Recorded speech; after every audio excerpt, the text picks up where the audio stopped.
First time আমি কাঁচা আমের পাঁপড় বানাচ্ছি। কিছুটা জল আমি কড়াইয়ে বসিয়ে নিয়েছি, একটা আম নিয়েছি কাঁচা আম, সেই কাঁচা আমটাকে আমি টুকরো টুকরো করে কেটে নিয়েছি, নিয়ে জলে দিয়ে দিলাম। দিয়ে এবারে এটা সেদ্ধ হতে থাকুক।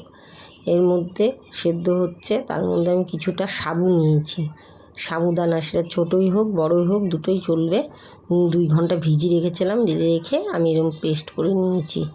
করার পরে আমি কড়াইয়ে 3টে শুকনো লঙ্কা আর একটু সাদা জিরে দিয়ে দিলাম, দিয়ে এটাকে ভালো করে ভেজে নেব।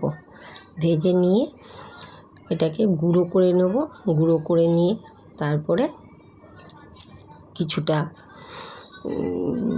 আমটা কেমন হয়েছে দেখে নিই। আমটা বেশ ভালোই সেদ্ধ হয়ে গেছে। আমি হাতার সাহায্যে এটাকে বেশ ভালো করে পেস্ট করে নিয়েছি। আপনারা চাইলে অনেক কিছুর সাহায্যেও করতে পারেন। এবার সাবু পেস্টটা আমি দিয়ে দিলাম আমের মধ্যে, দিয়ে ভালো করে নাড়তে হবে যাতে না লেগে যায়। এরকমভাবে নাড়তে হবে ভালোভাবে, ওইটার সঙ্গে মিশিয়ে দিতে হবে আমের সঙ্গে সাবুটাকে, দিয়ে সাবু আর আমটা যাতে ভালোভাবে মিশে যায়। দিয়ে এর মধ্যে আমি পরিমাণ মতো অল্প জল অ্যাড করব। জল দেবো যাতে এটা না লেগে যায় এবং থকথকে ভাব যেন একটা হয়, যার জন্য আমি কিছুটা জল দিয়ে দিলাম। জল দেওয়ার পর আমি এটা ভালো করে নাড়ব, বেশ সুন্দর করে নাড়তে হবে যাতে তলায় না লেগে যায়।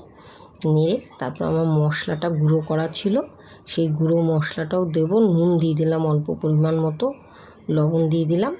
লবণ দেওয়ার পরে আমি গুঁড়ো মশলাটাকেও এর মধ্যে অ্যাড করলাম। এর মধ্যে আমার একটা লাগবে কি পলিথিন, পরিষ্কার একটা পলিথিন লাগবে, সেটা মধ্যে আমি তেল মাখিয়ে রেখেছি।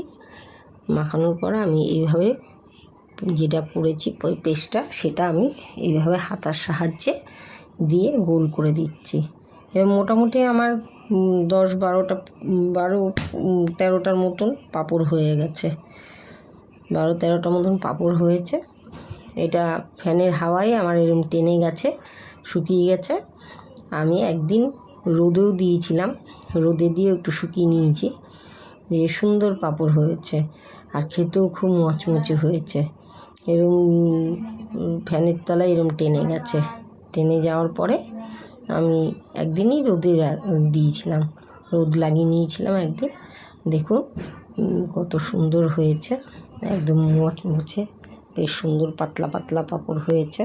তেলে ভেজে খেয়ে নিলেই হবে, খুব সুন্দর হয়েছে।